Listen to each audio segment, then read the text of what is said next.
मुच्यते पूर्णस्य पूर्णमादाय पूर्णमेवावशिष्यते। ॐ शान्ति शान्ति शान्तिः।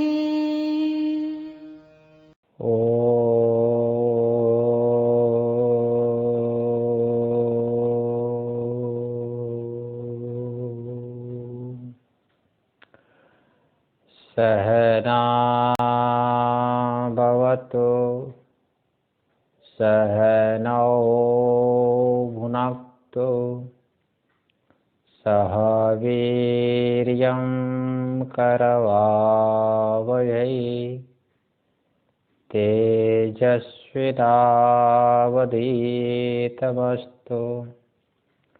मा विद्विषावहै। ॐ शान्तिः शान्तिः शान्तिः। शङ्करं शङ्कराचार्यं केशवं बादरायणं सूत्रभाष्यकृतो वन्दे भगवन्तौ पुनः पुनः। ईश्वरो गुरुरात्मेति मूर्तिभेदविभागिने व्योमवद्व्याप्तदेहाय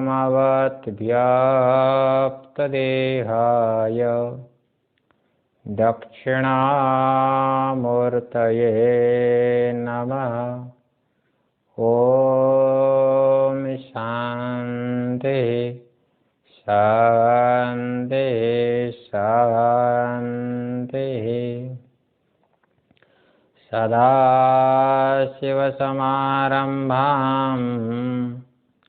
शङ्कराचार्यमध्यमाम्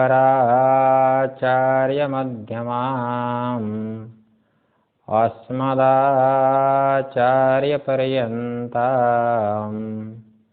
वन्दे गुरुपरम्परां वन्दे गुरुपरम्पराम्।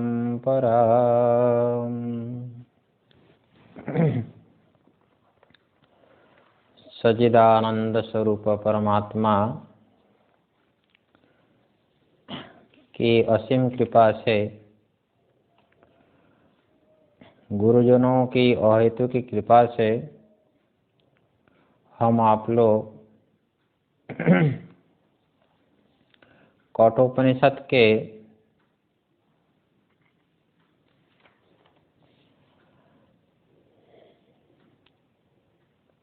उपनिषद के क्रम से षष्ठ वल्ली है और अध्याय के क्रम से द्वितीय अध्याय के अंतिम वल्ली है। द्वितीय मंत्र, यदिदं किंच जगत् सर्वं प्राणे एजति निःसृतम्। इदम जगत, ये जो सारा का सारा जो जगत है परमात्मा से उत्पन्न हुआ है। यतो वा इमानि भूतानि जानते ये न जातानि जीवन्ति यत् प्रयन्ति अविषम विशन्ते। ये जगत परमात्मा से उत्पन्न हुआ है। और बोलते हैं कि परमात्मा में ही स्थित है। इसलिए प्राणे यति निश्रितम, प्राण का शब्द यहाँ पर परमात्मा है। भाई परमात्मा को कैसे प्राण कह दिया? क्योंकि प्राणस्य प्राणः केन उपनिषद श्रुति बोलती है। अरे वही परमात्मा ही हमारे प्राण अपान उदान ज्ञान समान को चला रहा है ना, जिसकी सत्ता के बिना ये प्राण की सत्ता नहीं है, जिसके सामर्थ्य से प्राण में कोई सामर्थ्य नहीं है, इसलिए वो प्राण का प्राण हो गया।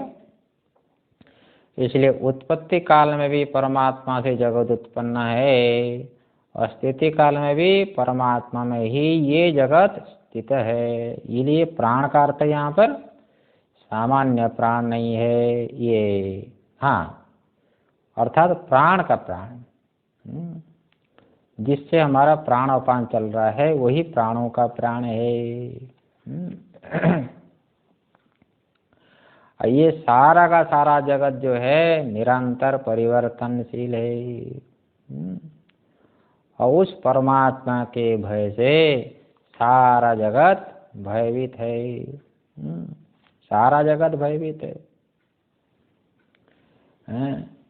लेकिन सारा जगत तो भयभीत है, लेकिन एक को छोड़ करके सूर्य चंद्रमा ये सारा का सारा जगत जो है परमात्मा से भयभीत होकर के सब अपना अपना व्यापार करते हैं। लेकिन मनुष्य को छोड़ करके, है ना, ये मनुष्य डरता नहीं है। क्योंकि वो मनुष्य जो है ना परमात्मा का प्रिय पुत्र है। आप प्रिय पुत्र तो अपने पिता को डरता नहीं। इसलिए हम मनुष्य परमात्मा का प्रिय पुत्र है, अमृत पुत्र है, अमृत का संतान है हम लोग। इसलिए जो है मनुष्य डरता नहीं है। और वही परमात्मा यदि वास्तविक देखा जाए, अरे वही सबको चला रहा है। वही कर्मा कर्म के फल को वही दे रहा है। इसलिए परमात्मा की व्यवस्था से कोई भी वंचित नहीं है। परमात्मा के नियमन से ही सब नियंत्रित है। लेकिन बहुत लोग कहते हैं महाराज कोई व्यक्ति तो बहुत परिश्रम करता है परंतु उनको फल नहीं मिलता है, फल से वंचित रह जाता है। और कोई व्यक्ति थोड़ा सा परिश्रम किया कि नहीं किया उनको बहुत मुझे फल मिल जाता है। इसमें क्या है तुम्हें? ये जगत का कारण परमात्मा है, वही सभी के कर्मों का फल दे रहा है। हम कैसे मानेंगे, है ना? ये शंका बनती है भाई।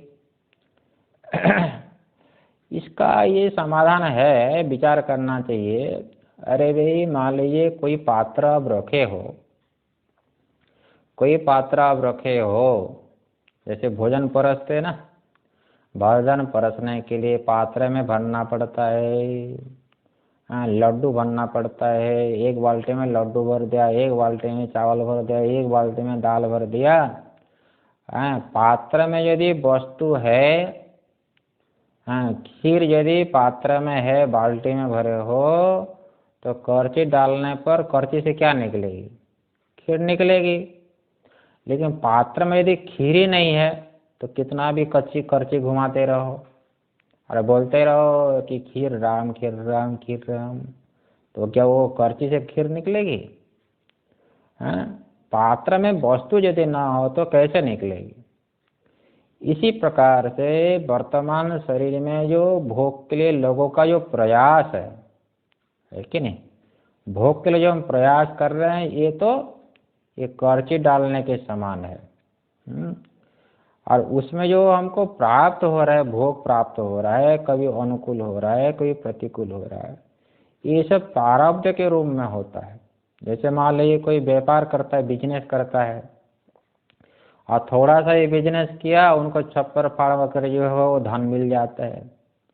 क्यों मिल जाता है? क्योंकि उसने पुण्य कर्म किया है ना।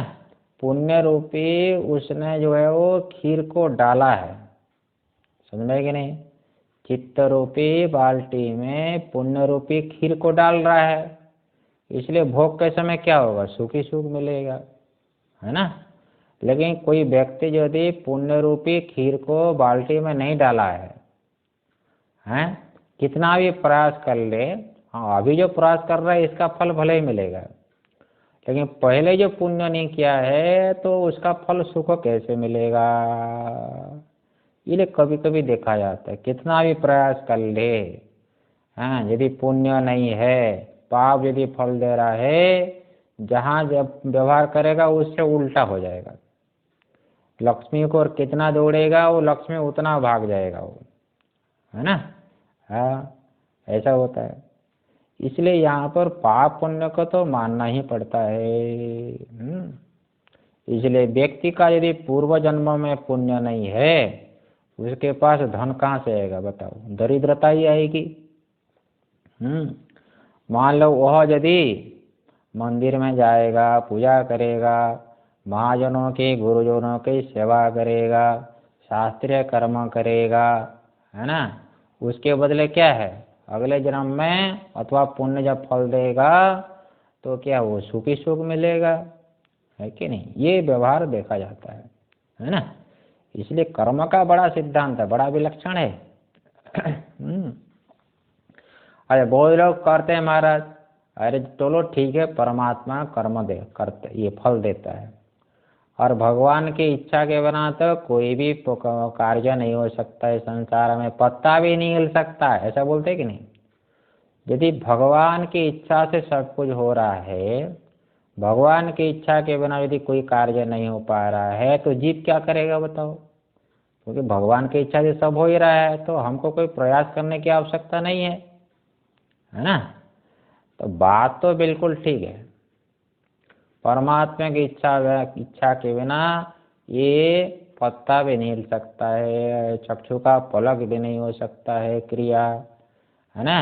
बात तो बिल्कुल ठीक है, लेकिन जीव के हाथ में कुछ भी न होने पर भी, समझ में ना, श्रुति कहती है ऐसा ही एव साधु कर्म कारयति तम यमेभ्यो लोकेभ्यो उन्निनिशत, ऐसा हो एव असाधु कर्म कारयति तम यमदो निनिशते, कौशती के उपनिषद में आया भैया।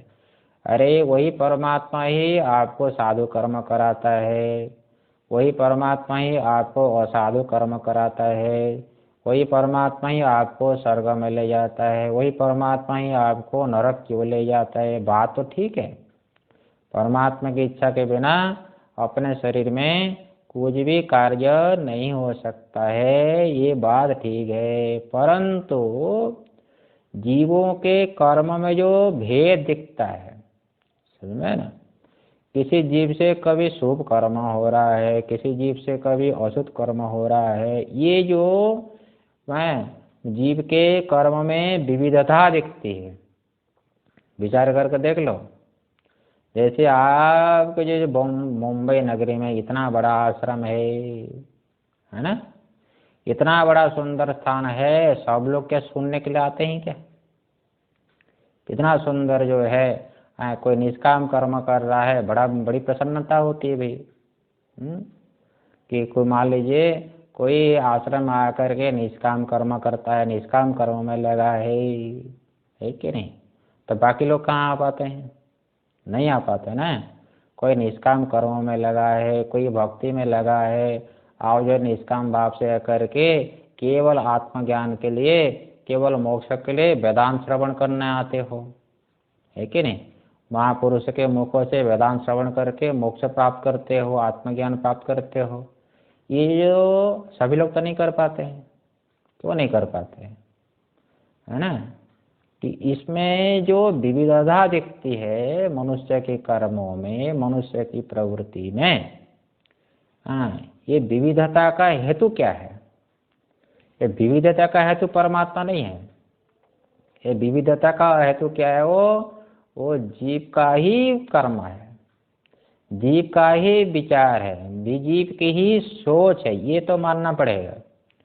अरे आप जैसे मान लो महादेव के पास जाते हो, काशी विश्वनाथ जी जाते हो, है कि नहीं, तो महादेव के पास जाते हो कि सब लोग समान फल मांगते हैं क्या, नहीं मांगते है ना। कोई जो है वो धन मांगता है, तो कोई जो है आत्मज्ञान मांगता है, कोई मेरे संसार में मेरा मान सम्मान हो जाए, भगवान मान सम्मान हो जाए तो आपको जो है वो 1 क्विंटल जो है दूध चढ़ाऊंगा। ये बताओ, तो सबको फल, ऐसा भी फल मिल रहा है, फल देने वाला तो विश्वनाथ जी है, लेकिन जो फल मांगने में जो भेद हो रहा है, इसका क्या हेतु है। इसका हेतु परमात्मा नहीं है, इसका हेतु तो स्वयं जीव का ही विचार है, जीव की ही सोच है, जीव का ही चिंतन है, ये मानना पड़ेगा कि नहीं। दूसरा दृष्टांत ले लो, पारसमणि देखो, जो चिंतामणि है, मान लीजिए चिंतामणि है, जैसा संकल्प करोगे आपको ऐसा फल मिल जाएगा, लेकिन सभी के जीव में समान संकल्प होता है क्या, नहीं होता है। इसका हेतु क्या है ना, इसका हेतु परमात्मा नहीं है ना। है ना। इसलिए आजकल के जो बुद्धिवादी है, आजकल के बुद्धिवादी ये सच्चाई से बचने की कोशिश करते हैं, कुतर्क करते हैं। लेकिन हमारा शास्त्र कहता है नहीं सा तर्कणा मतिरापनेय, कुतर्क से आत्मज्ञान नहीं होता है, कुतर्क से अपना कल्याण नहीं होता है। हाँ, ये सब कुतर्क करते हैं, जैसे दुर्योधन ने किया। अभी दुर्योधन से पूछा गया तुम पाप क्यों करते हो भाई, तुम इतना पढ़े लिखे हो, गुरुकुल में गए हो द्रोणाचार्य गुरु से, और तुम वेदाध्ययन शास्त्र का अध्ययन किए हो, तुम पाप कर्म ही क्यों करते हो, है ना। ये किससे, दुर्योधन से पूछा गया। तो दुर्योधन ने कहा कि देखो, उसने कहा कि मैं सब जानता हूँ, धर्म क्या है ये भी जानता हूँ, अधर्म क्या है ये भी जानता हूँ, लेकिन मैं नहीं कर पाता। क्यों, अरे अंदर कोई देवता है, वही मुझे न चाहने पर भी जो है लगा रहा है। जानामि धर्मं न च मे प्रवृत्तिर्, जानाम्यधर्मं न च मे निवृत्तिः, केनापि देवेन हृदि स्थितेन, यथा नियुक्तोऽस्मि तथा करोमि। महाभारत में देखो दुर्योधन बोल रहा है ना, बुद्धिवादी है ना, कुतर्क करता है। मैं धर्म को भी जानता हूँ, लेकिन धर्मों में मेरी प्रवृत्ति नहीं हो रही है। अधर्म को भी जानता हूँ, लेकिन अधर्म से मेरा मन नहीं हट रहा है, निवृत्ति नहीं हो रही है। फिर क्यों करते हो पाप कर्म, बोलते हैं मेरे हृदय में कोई देवता बैठा है, केनापि देवेन हृदि स्थितेन, और वही देवता जो है वही मुझे जबरदस्ती लगा रहा है। इसको कहते हैं कुतर्क। ना चाहने पर ही, आजकल जैसे बोलते हैं भाई क्या करें, हम घूस देना तो नहीं चाहते हैं, किसी को घूस देना तो नहीं चाहते, लेकिन घूस देना पड़ता है कलयुग में, इसके बिना काम चलता नहीं। एक स्वामी जी सुना रहे थे कहानी, एक सेठ जी थे, उसने जो है बड़ा सुंदर बगीचा लगा लिया, बहुत सुंदर गार्डन बना दिया। और कहाँ कहाँ से जो है बहुत सुंदर सुंदर पौधे को ला करके सुंदर सजा दिया। एक दिन जो है गाय आ गई, बगीचा में घुस गई, और सेठ जी को बड़ा क्रोध आया, बड़ा क्रोध आया, एक डंडा मार दिया गौ माता को, और गौ माता का राम नाम सत्य हो गया। राम नाम सत्य हो गया तो जो है उनको गौ हत्या लग गई। गौ हत्या लग गई तो गौ हत्या आ गई, जमराज के दूध आ गए, बोले तुमने गौ हत्या की है, चलो नरक की ओर चलो, तुमको नरक में जाना पड़ेगा।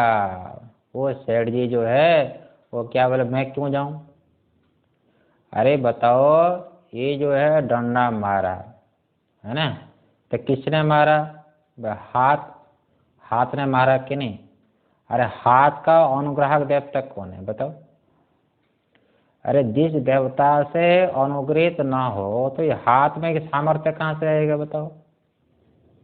जिस देवता की इच्छा ना हो, जिस देवता का अनुग्रह ना हो, तो हाथ में कहाँ से होगी बताओ सामर्थ्य। तो हाथ का अनुग्रह करने वाला देवता कौन, इंद्र। जाओ तुम इंद्र के पास जाओ ना, मुझे क्यों पकड़ने के लिए आए हो। ये सेठ जी देखो ऐसा तर्क लगा दिया। इंद्र ने अनुग्रह किया है तो इंद्र को पाप लगेगा, मुझे क्यों लगेगा।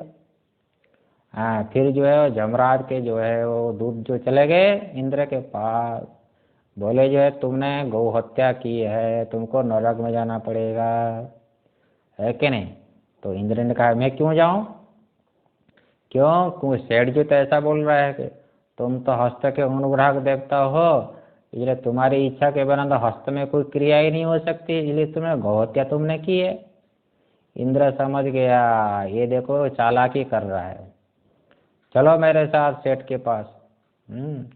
तो जो सब जो है जमराज के दूध भी है, इंद्र भी जो है भेष बदल करके सेठ के पास आ गए, और जो है सेठ जी से कहे वाह सेठ जी कितना सुंदर बगीचा आप लगा रहे हो, ऐसी बगीचा तो कहीं 14 भुवन में ही नहीं है, नौरते की बात छोड़ दीजिए, है ना, बहुत सुंदर बगीचा है, वो बड़ा प्रसन्न हो गया। देखो ये अज्ञानी की जो है ना, ये अज्ञानी के जो है प्रशंसा करो तो और फूल जाता है। वो शेर जी की प्रशंसा किया तो और फूल गया वो। तो बड़े प्रसन्नता से जो वो शेर जी के साथ जा रहे, जिधर गो मरी थी वो, है ना, गो पड़ी थी, हैं, तो उधर चले गए। तो ये क्या है सेठ जी? बोलते अरे भाई ये तो है ना, ये इंद्र ने मार दिया है। अरे इंद्र ने गौ हत्या की है तो यही गौ है देखो। तो इंद्र ने कहा देखो ये तुम्हारी चालाकी है, बगीचा लगाए हो तुम, है ना, अपनी जो सामर्थ्य से अपने प्रयास से बगीचा लगाई तुम, और प्रशंसा हो रही है तुम्हारी, हाँ, और गो हत्या करेगा इंद्र, पाप लगेगा इंद्र, ये बात नहीं चलेगी। चलो इसको ले जाओ नरक में। ये देखो इसको कहते हैं कुतर्क। ऐसा नहीं, यद्यपि फल तो परमात्मा देता है ना, परमात्मा फल देने पर भी इसका हेतु होता है मनुष्य का धर्माधर्म। मनुष्य का धर्माधर्म को लेकर के ही परमात्मा फल देते हैं, समझ में ना। इसलिए परमात्मा में राग द्वेष नहीं होता है।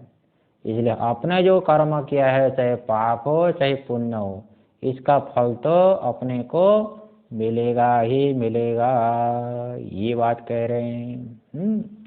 इसलिए सारा संसार इस परमात्मा के भय से, परमात्मा के नियत व्यवस्था से सब नियंत्रित है। इसलिए तो परमात्मा को मानना ही पड़ता है ना।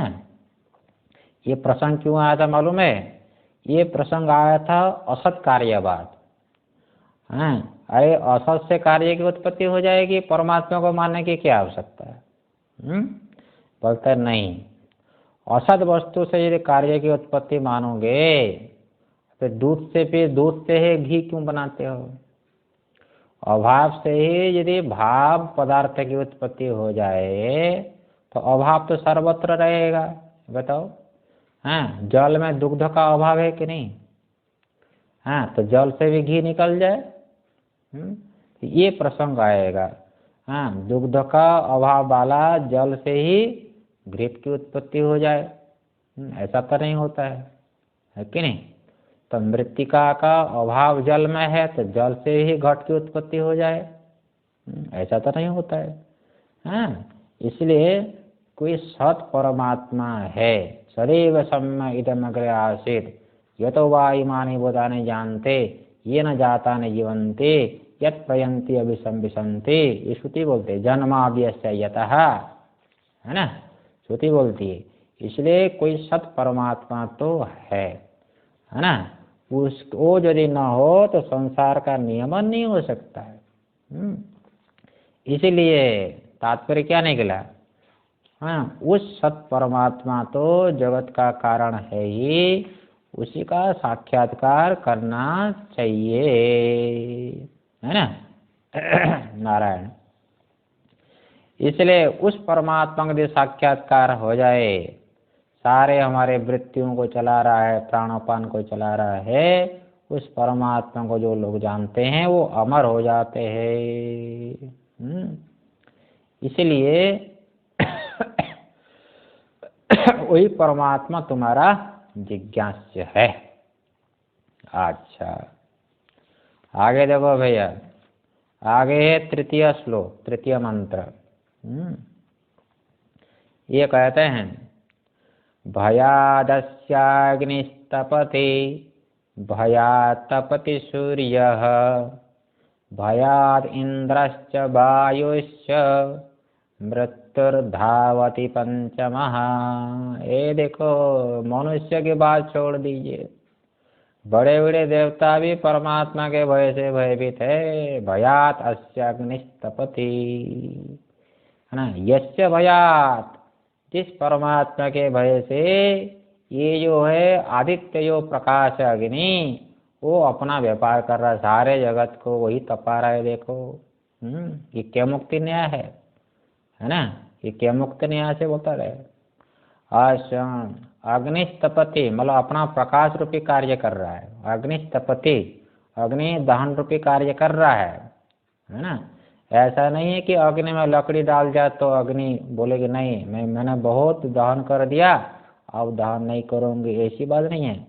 हाँ, यस्य भया सूर्य तपति, हाँ, जिस परमात्मा के भय से ये सूर्य अपना काम कर रहा है, समय पर देखो उदय हो रहा है, 1 सेकंड भी इधर उधर नहीं होता है। बहुत ठंडी पड़ती है, भले आप सो जाते हो लेकिन सूर्य चाहता है क्या, अरे बहुत ठंडी पड़ रही है और 1 घंटा विलंब में उदय होंगे, ऐसा नहीं होता है। भयात् तपति सूर्य, भयात् इंद्रश्च वायुश्च, ये देखो इंद्र भी जो है इस परमात्मा के भय से ये इंद्र भी अपना काम कर रहा है, वर्षा कर रहा है। और वायुश्च, ये जो वायु है अपना व्यापार कर रहा है, प्राण अपान उदान व्यान समान अपना व्यापार कर रहा है अपने शरीर में रह करके। और चारों की अपेक्षा हो गया पंचमा, ये जो पंचमा मृत्यु, 5वां जो मृत्यु है जमराज, वो जमराज भी अपना कार्य कर रहे हैं जिस परमात्मा के भय से, है ना। ये दंड प्रदान, जो पाप कर्म करेगा तो कौन दंड देगा, ये जमराज किसी को छोड़ेगा नहीं, किसी को नहीं छोड़ता है परमात्मा, क्योंकि परमात्मा ये जमराज, क्योंकि परमात्मा की व्यवस्था ही ऐसी है। लेकिन कभी कभी परमात्मा की इच्छा से उसका व्यतिक्रम भी हो जाता है। जैसे कहते हैं ना, देखो ये सिद्धांत है नारायण, यद्यपि प्रारब्ध कर्म अपना भोग तो अपना फल तो देगा ही देगा, समझ रहे ना। इसलिए प्रारब्ध कर्म किसी को नहीं छोड़ता है, उसका फल तो मिलता है, लेकिन कभी कभी व्यतिक्रम भी हो जाता है ना। यदि ये सिद्धांत करोगे प्रारब्ध कर्म भोग से ही समाप्त होता है यदि कहोगे, तो मान लो कि जो महापुरुष आचार्य गुरु जीवन मुक्त हो गया, आत्मज्ञान हो गया, तो आत्मज्ञान होने पर भी उसका कर्म तो भोग से ही समाप्त होगा प्रारब्ध कर्म। लेकिन आप शांति पाठ करते हो, है कि नहीं, कि अवतु माम भक्तारम अवतु माम भक्तारम, अवतु भक्तारम पाठ करते हैं ना, कि हमारे जो वक्ता है हमारे गुरुदेव है वो स्वस्थ हो जाए, ये शांति पाठ करते हो कि नहीं। तो तुम्हारा शांति पाठ क्या करेगा बताओ। यदि ज्ञानी अपना प्रारब्ध कर्म भोग से ही यदि भोगेगा, भोग से ही समाप्त करेगा, तो आपकी शांति पाठ क्या करेगा बताओ, ये व्यर्थ हो गया। बोलते हैं ऐसा नहीं। हाँ, महापुरुष लोग इसके ऊपर विचार करते हैं। हाँ, यदि प्रारब्ध कर्म बहुत बलवान है, प्रारब्ध कर्म बहुत बलवान है, तो शांति पाठ जो करते हो वो प्रारब्ध कर्म जो है ना वो फल तो देगा लेकिन शिथिल हो जाएगा। वो क्या हो जाएगा, शिथिल हो जाएगा, है कि नहीं। और मंद यदि प्रारब्ध होता है वो क्षीण भी हो सकता है, वो नष्ट भी हो जाएगा, फल नहीं दे सकता, ये देखा जाता है, समझ में ना। परमात्मा का विशेष अनुग्रह हो जाए तो क्या नहीं हो सकता है। मार्कंडेय ऋषि का आप जानते हो, उनके माता पिता जो है बहुत तपस्या किए, घर में कोई संतान नहीं हो रहा था, है ना। और भगवान शंकर से शंकर की जो बड़ी तपस्या की, हैं, तो बहुत तपस्या की, भगवान तो भोलेनाथ है वो प्रसन्न हो गए, जल्दी प्रसन्न हो जाते हैं। ये महादेव है ना जल्दी प्रसन्न होते हैं, जल्दी वर दे देते हैं। वो सोचते हैं ना भोले है ना, भगवान विश्वनाथ का नाम भोला है, भोला भंडारी बोलते हैं। तो भगवान विश्वनाथ जी प्रसन्न हो गए और वर मांगने के लिए कहा। तो मार्कंडेय के माता पिता बोले कि हमको पुत्र चाहिए, हमको क्या चाहिए, पुत्र चाहिए। तो ठीक है पुत्र मिलेगा, लेकिन जो है तुम जो है कैसा पुत्र चाहते हो। यदि दीर्घायु पुत्र चाहते हो तब तो अज्ञानी होगा, दीर्घायु पुत्र यदि चाहते हो तो अज्ञानी पुत्र होगा, समझ में ना। लेकिन यदि ज्ञानी पुत्र चाहते हो तो अल्पायु होगा। तो क्या चाहते हो बताओ, ज्ञानी पुत्र चाहते हो कि अज्ञानी पुत्र चाहते हो? माता मार्कंडेय कि माता पिता सोचने विचार के देखो हमने इतनी बड़ी तपस्या की, दीर्घ काल तक तपस्या की, यदि तपस्या का फल यदि अज्ञानी पुत्र हो तो उससे क्या है, हमारा तपस्या का फल क्या है? तपस्या तो व्यर्थ हो गई। भले ही अल्पायु पुत्र हो भगवान, लेकिन ज्ञानी पुत्र चाहिए हमको।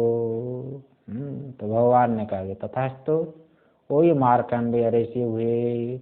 लेकिन जन्म होते ही महादेव की बड़ी तपस्या की, बड़ी उपासना की, बहुत उपासना की, और 12 साल की आयु थी। आप लोग जानते हो 12 साल की आयु पूरी हो गई तो जमराज जो है वो प्रकट हो गए, जमराज के दूत प्रकट हो गए।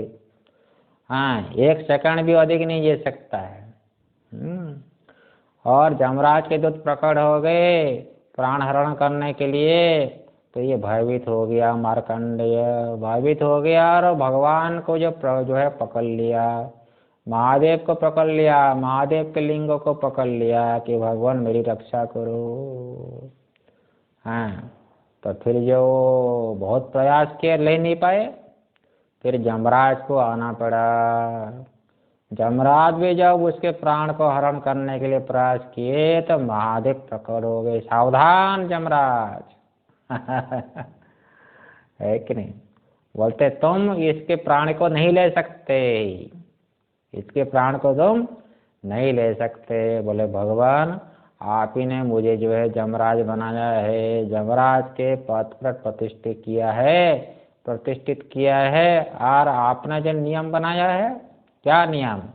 अरे वे जिसकी आयु समाप्त हो जाएगी प्रारब्ध कर्म, उसका प्राण हरण करना तो ये तुम्हारा कर्तव्य है, और नियम आप भगवान आपने बनाया है और उसी नियम का उल्लंघन करते हो। हाँ, यही तुम्हारा, यही है। देखो तुम ना भूलो, मैंने ही तुमको बनाया है जमराज, है ना।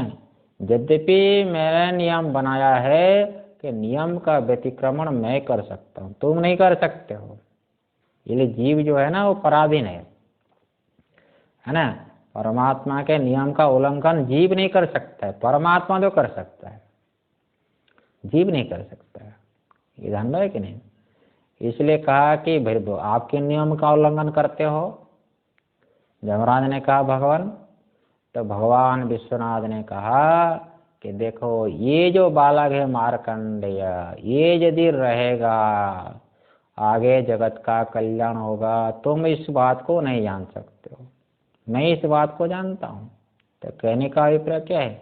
परमात्मा का विशेष अनुग्रह हो जाए तो असंभव भी संभव हो जाता है। कोई भी असंभव संसार में है ही नहीं जो परमात्मा का विशेष अनुग्रह से ना हो पाए, है ना। ये भगवान के भय से ये सब अपना अपना कर्म करते हैं, अपने कर्म का व्यतिक्रमण कोई भी नहीं करता है। ये तात्पर्य है। ये अर्थापत्ति देखो नारायण, अर्थापत्ति जानते हो ना।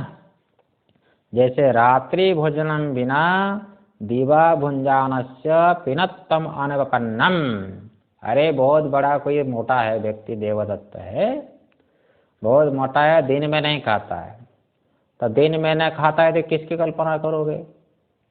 हाँ, रात्रि भोजन की कल्पना करोगे कि नहीं? हाँ, यदि रात में यदि न खाता तो दिन में न खाता हुआ देवदत्त मोटा न होता। लेकिन मोटा है, शरीर में मोटापा है, दिन में ना खाता है, इसलिए रात में अवश्य ही खाता होगा। इसको कहते हैं अर्थापत्ति प्रमाण, समझ में कि नहीं? ठीक इसी प्रकार से यहाँ पर आनंद टीकाकार लिखते हैं कि सूर्यादि नाम नियत प्रवृत्ति अनुपत्या। ये सूर्य चंद्रमा आदि की जो प्रवृत्ति है, अपने अपने कर्म में जो प्रवृत्ति है, ये नियत है, नियम से हो रही है। हाँ, नियत की प्रवृत्ति की अनुपपत्ति से, है ना। इसलिए इसका नियामक कोई होना चाहिए, है ना, जो अपने अपने नियम से प्रवृत्त हो रहे हैं कर्मों में। ऐसे जो अग्नि आदि, चंद्रमा आदि, यमराज आदि जो है, इसका नियामक उपलक्षण हो गया। सारा जगत का ले लो, सभी जगत में जो नियत प्रवृत्ति हो रही है, समझ में कि नहीं, है ना। यही तो योग सूत्र में विचार आया। योग सूत्र में यही विचार आया कि देखो ये सिद्धांत है, जानाति इच्छति यतति, है कि नहीं। अरे किसी वस्तु में जो आपकी प्रवृत्ति होती है, प्रवृत्ति क्यों होती है? इच्छा होती है। अरे लड्डू रखा है आपके थाली में, तो लड्डू खाने के लिए प्रवृत्ति होती है, हैं। प्रवृत्ति का हेतु क्या है? इच्छा।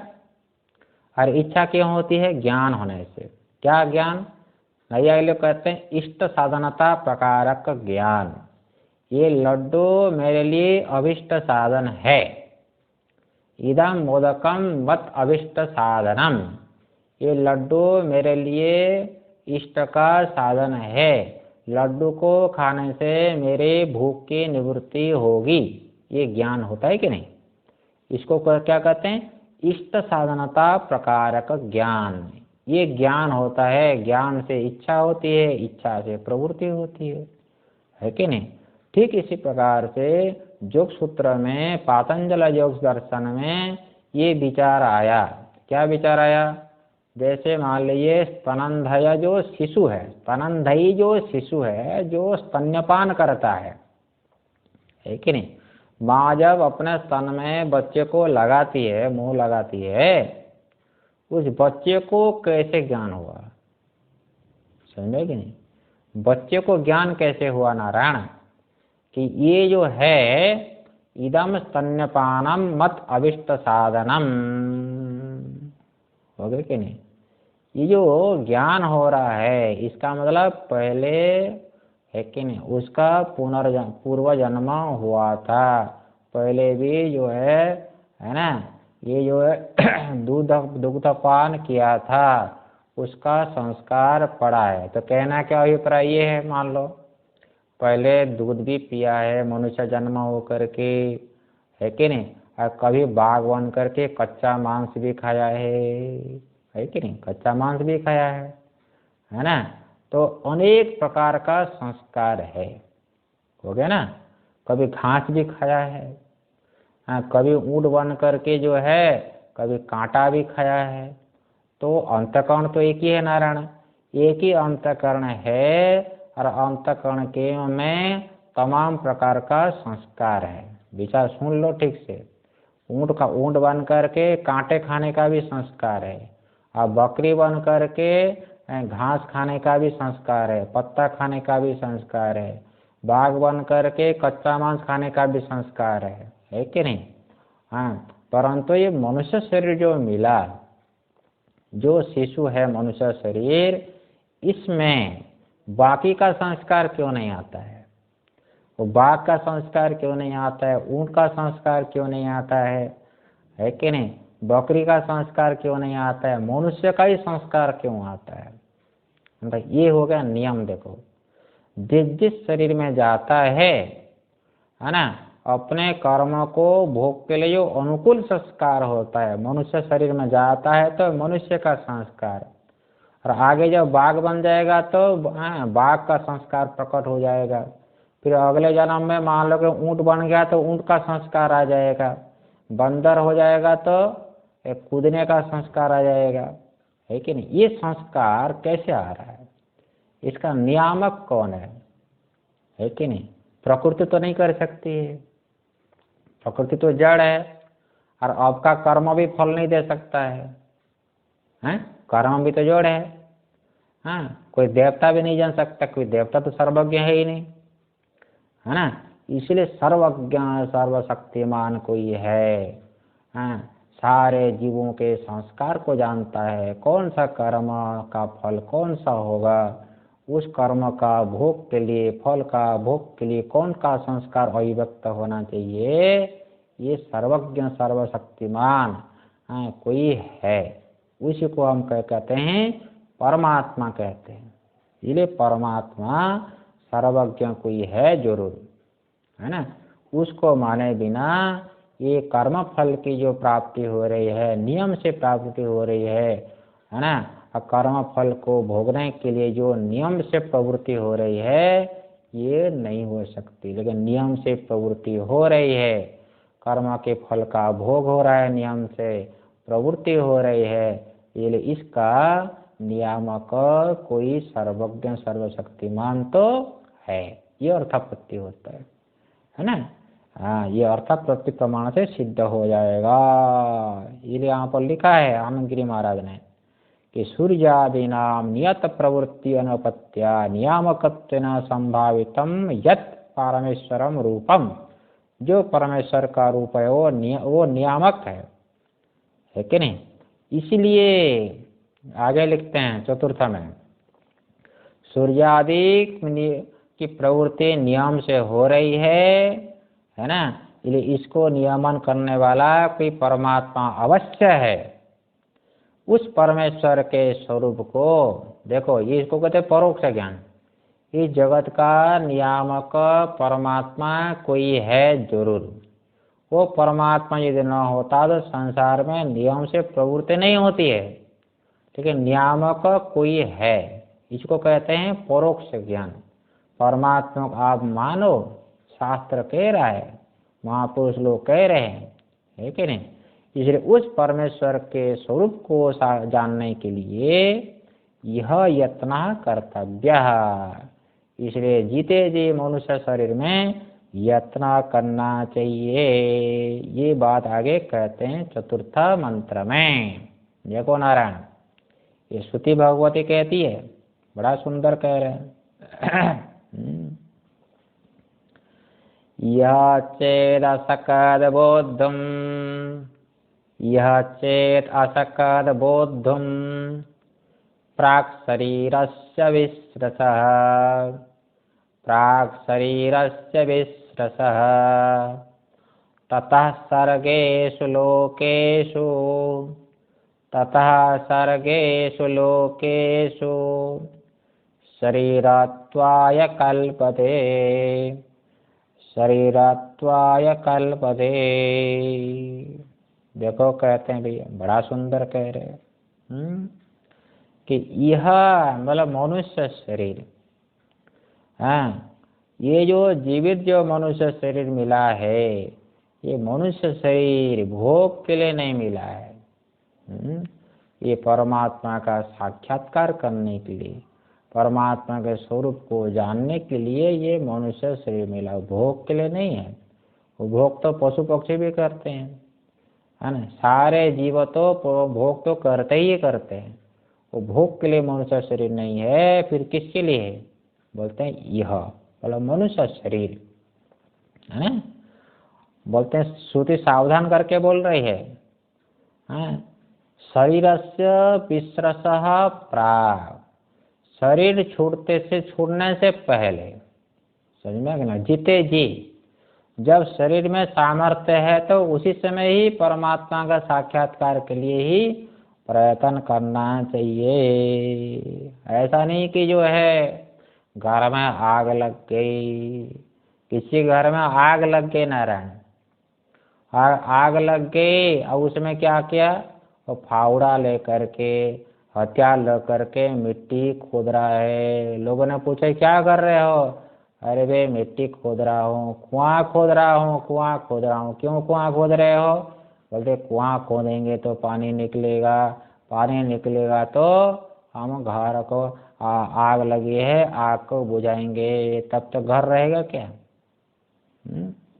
नाकूप खननाम युक्तम प्रदीप्ते बन्हिना गृहे, ये श्रुति बोलते, शास्त्र कहता है।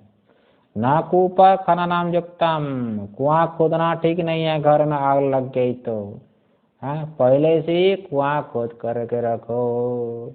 इसी प्रकार से कब जो है राम नाम सत्य हो जाएगा ये कहना कोई गारंटी है ना। गते श्वासे को विश्वास है, ये श्वास बाहर चला गया, ये अंदर आएगा कि नहीं आएगा गारंटी नहीं है। ये सच्चाई है। इसलिए साधक को हमेशा सच्चाई को स्वीकार करना चाहिए। सबसे बड़ी कमजोरी क्या है जीव की, कि सच्चाई को स्वीकार नहीं करता है। हाँ, इसलिए मृत्यु तो आना, शरीर छोड़ना, ये तो सच्चाई है ना। इस बात को जो भूल जाएगा वो भगवान का भजन नहीं कर सकता है कि नहीं। जिसको मृत्यु सामने नहीं दिखती है वो भगवान का भजन क्या करेगा। हाँ, जो व्यक्ति सच्चाई को स्वीकार नहीं कर सकता है, ये शरीर तो छूटा ही छूटेगा। कितना भी शरीर में मोह कर लो, हाँ, पुत्र आदि में कितना भी मोह कर लो, लेकिन ये शरीर तो छूटेगा, ये संबंध तो छूटेगा ही छूटेगा, इस संबंध का वियोग तो छूटेगा ही छूटेगा। ये सच्चाई है। इसलिए कहते हैं कि जिसको मृत्यु सामने नहीं दिखती है ना, तो है वो कहते हैं ना, महाभारत में आया कि वो आश्चर्य, वो जक्ष ने पूछा किससे, युधिष्ठिर से पूछा, मेरा प्रश्न है, इस प्रश्न का ये उत्तर दोगे तब तो ये तुम्हारी छुटकारा होगी, नहीं तो प्रश्न का उत्तर नहीं दोगे, ये अर्जुन वगैरह का हाल जैसा हुआ, मरे पड़े हैं, ये तुम्हारा भी हाल वही हो जाएगा। किम आश्चर्य मतम परम। संसार में आश्चर्य क्या है? संसार में आश्चर्य क्या चीज है? उसने कहा कि है ना, क्या, अहन्यानि भूतानि गच्छन्ति जम मंदिरम। युधिष्ठिर ने क्या कहा? युधिष्ठिर ने ये कहा कि अहन्यानि भूतानि गच्छन्ति जम मंदिरम शेषा स्थावनमिच्छन्ति किम आश्चर्यम अतः परम। इससे बड़ा क्या आश्चर्य है? प्रत्येक प्राणी का शरीर छूट रहा है ना। ये जमराज के मंदिर की ओर सारे प्राणी जा रहे हैं, मतलब सबकी मृत्यु तो निश्चित है, फिर भी इस बात को भूल जाता है कि नहीं। शेषा स्थावरम इच्छन्ति। अरे दादाजी का शरीर छोड़ गया, बड़ा आश्चर्य है कि नहीं? बहुत आश्चर्य है। क्या आश्चर्य है? हाँ, दादाजी का शरीर छोड़ गया, स्मशान में ले लिया, श्मशान में ले लिया, और घर में आया और पिताजी बीमार है। दादाजी का शरीर छोड़ गया, घर में आया तो पिताजी बीमार है, फिर भी देखो उनको वैराग्य नहीं होता है, फिर भी इस बात को भूल जाते कि मेरा भी शरीर छूटेगा। बड़ा आश्चर्य है ना। अरे किसी का दादाजी का शरीर छूट गया तो उसको दूसरे लोग समझाते हैं, क्या समझा, अरे भाई ये तो सब कुछ होता है, जो आया है तो कभी ना कभी तो जाएगा, है कि नहीं, वो समझाता है। लेकिन उसका जो उसके पिताजी का शरीर छूट गया तो जो रो रहा था वो समझाएगा दूसरे को। वो समझाएगा। ये सब चलता है, व्यवहार में ही सब चलता है। कहने का अभिप्राय सच्चाई को स्वीकार नहीं कर पाता है। दूसरे का शरीर छूट रहा है तो मेरा भी शरीर छूटेगा, ये सच्चाई है। इस सच्चाई को जो स्वीकार नहीं कर पाता है वो परमात्मा का भजन तो नहीं कर सकता है। एकनाथ जी महाराज भगवान के बड़े भक्त थे। महाराष्ट्र में एक बड़े संत हुए एकनाथ जी महाराज, वो भगवान का भजन ही हमेशा करते थे। उनके पास एक आया पटेल नाम का कोई गृहस्थ भक्त आया और पूछा कि महाराज आपका मन तो हमेशा भजन में लगा रहता है, आपका मन तो हमेशा भजन में लगा रहता है, लेकिन मेरा मन तो लगता ही नहीं भजन में। ऐसा कहा तो एकनाथ जी महाराज कहते हैं कि देखो तुम्हारी कुंडली तो लाओ, देखो तुम्हारी कुंडली ले आओ, कुंडली में देखूंगी कौन सा भी ग्रह नक्षत्र का कोप लगा है जिसके कारण जो है तुम्हारा मन जो है भगवान के भजन में नहीं लगा रहा है। तो पटेल जो है कुंडली लेकर के आया। एकनाथ जी महाराज देखे कि पटेल 1 महीना 1 महीना आप पटेल कले 1 महीना, कि 1 महीने के बाद मर जाऊंगा। कुंडली बोल रहे कि 1 महीना। हाँ, तो वो क्या समझ गया, 1 महीना के बाद मेरी तो मृत्यु हो जाएगी, ये समझ रहा है। हाँ, जब ऐसा समझ लिया कि 1 महीने के बाद मेरी मृत्यु हो जाएगी, सब भूल गया, खाना भी भूल गया, पीना भी भूल गया, सब पति पत्नी पुत्र आदि के सब भूल गया, और जो है माला लेकर के ऐसा भजन किया, ऐसा भजन किया कि 1 महीना तक सब कुछ भूल करके भगवान का भजन किया। और 1 महीना जब हो गया तो शरीर छूटे ना, है ना, शरीर छूटे ना, तो फिर जो है एकनाथ महाराज के पास आया। क्या महाराज आप भी झूठ बोलते हो? आप भगवान का इतने बड़े भक्त होकर के झूठ बोलते हो, बाकी लोग झूठ बोले तो कोई बात नहीं, लेकिन आप झूठ बोल दिए। अरे मैंने क्या झूठ बोला? ये तो कुंडली बोल रही है। अरे मैंने क्या झूठ बोला? तो एकनाथ महाराज ने कहा, अरे तुमने 1 महीना तक क्या किया? अरे 1 महीना तक क्या किया? मैंने भजन किया भगवान का, भगवान का भजन किया, और क्या किया? तो एकनाथ महाराज ने कहा, अरे भगवान का भजन करने वाले की थोड़ी मृत्यु होती है। भगवान के भजन करने वाले की कभी मृत्यु नहीं होती है। ये तो कहानी हो गई। पटेल, तुमको मैंने क्यों कहा ऐसा? तुमको तो 1 महीने के बाद मृत्यु दिखाई दी है कि नहीं, है ना? तुमने क्या समझ लिया? तुमको क्या दिखाई दिया? तुमको 1 महीने के बाद मेरी मृत्यु होगी ये दिखाई दिया, और भगवान के भजन में लग गए। मुझे तो साक्षात अभी मृत्यु दिखाई दे रही है। ये कहने का अभिप्राय। इसीलिए साधक को सच्चाई स्वीकार करना चाहिए, केवल भजन में नहीं, समझ में ना? आत्मज्ञान में भी ऐसा है, ज्ञान मार्ग में भी ऐसा है। हम अज्ञानी है तो अज्ञान को स्वीकार करना चाहिए।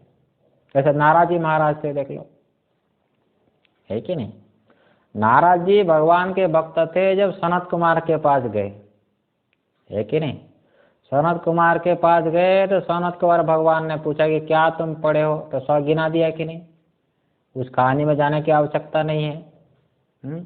ये सारी विद्या मुझे है, वेद वेदांग से लेकर के भूत विद्या, नक्षत्र विद्या, गाढ़ विद्या, सर्वजन विद्या, सारी विद्या मुझे है ना? केवल पढ़ा हूँ, याद नहीं, ऐसी बात नहीं। ये सारी विद्या तो मेरे मुख में है, फिर भी मैं अज्ञानी हूँ, फिर भी मैं अज्ञानी हूँ। अहम मंत्रविद एव अस्मि न आत्मविद, अहम मंत्रविद एव अस्मि न आत्मविद। मैं शब्द को जानता हूँ, लेकिन अभी तक मुझे आत्मज्ञान नहीं हुआ है। तरति सो कम आत्मविद। ये देखो, इसको कहते हैं साधक, समझ में ना? साधक जिसमें कोई अभिमान नहीं है, समझ में ना? शास्त्र का, किसी को शास्त्र का अभिमान होता है। और बड़ा सुंदर विचार है छांदोग्य में, है ना, कि नारद सनत कुमार भगवान के संवाद में बड़ा सुंदर विचार है। किसी को अभिमान होता है, ज्ञान का अभिमान होता है ना? किसी को जो पूर्वजनों का अभिमान होता है, हमारे पूर्वज बड़े बड़े विद्वान हुए हैं, है ना, बड़े बड़े सेठ हुए हैं, धनवान हुए हैं, करोड़पति हुए हैं। ये किसी को इसका अभिमान हो जाता है। किसी को अपने गुरु को लेकर अभिमान हो जाता है, हमारे गुरु ऐसे हैं, ऐसे ऐसे है।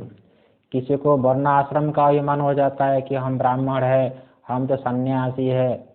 जिसने सारे अभिमान को छोड़ दिया, हमको कुछ नहीं आता है, समझ में है कि नहीं? मुझे कुछ नहीं आता है ना?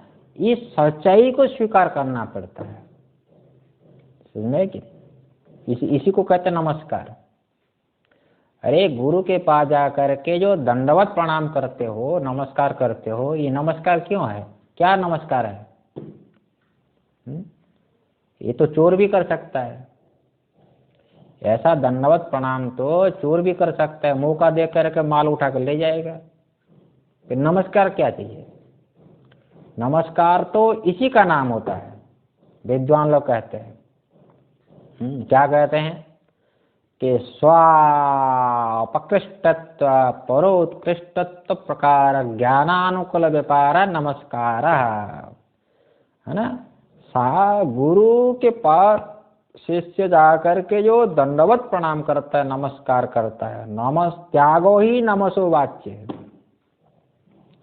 ये त्याग क्या है ना, अभिमान का त्याग, ये अहंकार का त्याग, यही सच्चाई है साधक का। ये जो नैसर्गिक भावना रहती है साधक की, क्या नैसर्गिक भावना कि मैं तो अज्ञानी हूँ, मुझे कुछ नहीं आता है, मुझे कुछ भी नहीं आता है। हाँ, ऐसा स्वीकार करने वाला कहाँ है। थोड़ा सा वेदांत सुन लिया तो लोगों को अभिमान हो जाता है, हमने इतना वेदांत सुन लिया, इतना ज्ञान हो गया। कोई अपने को अज्ञानी मानना ही नहीं चाहता है, कोई अपने को सामान्य मानना ही नहीं चाहता है। लेकिन साधक का साधकत्व तो क्या है, यही है, अपने सच्चाई को स्वीकार करना। मैं तो अज्ञानी हूं, मैं कुछ नहीं जानता हूं,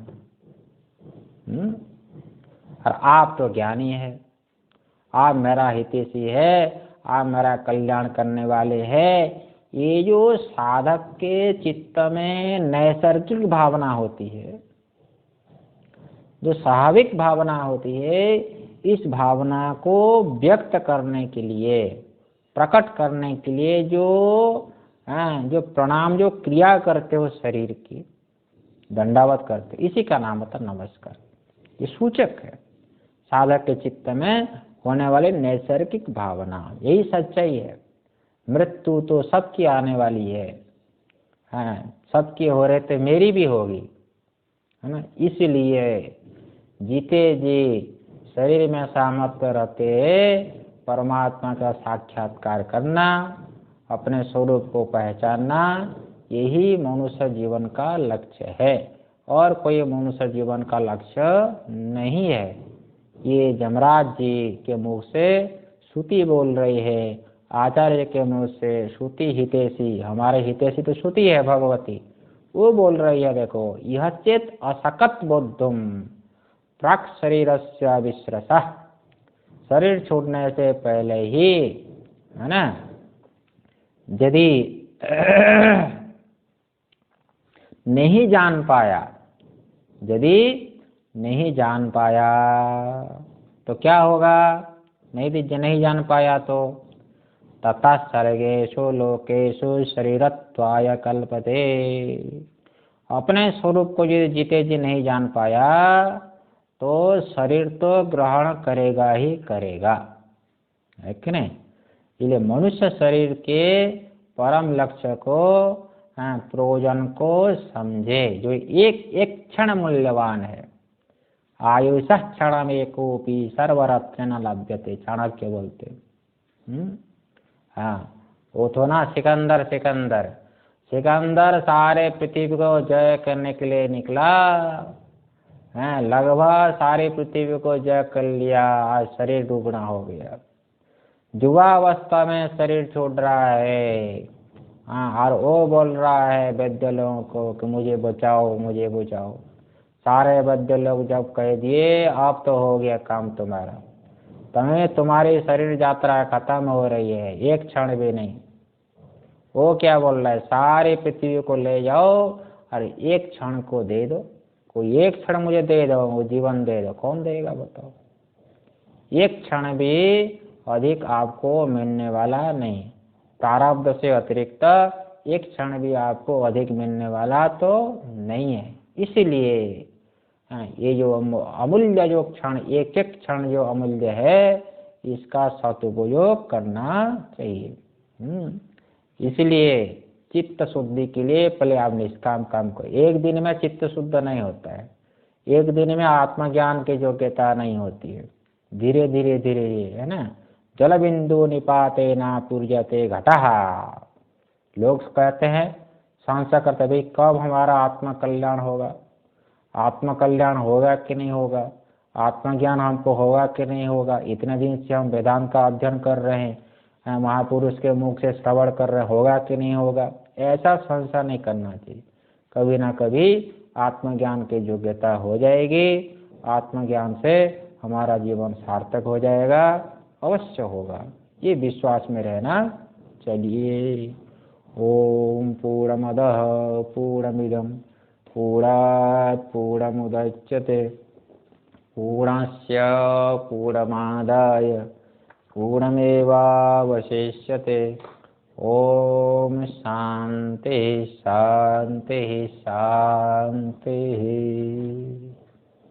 ॐ शान्ति शान्ति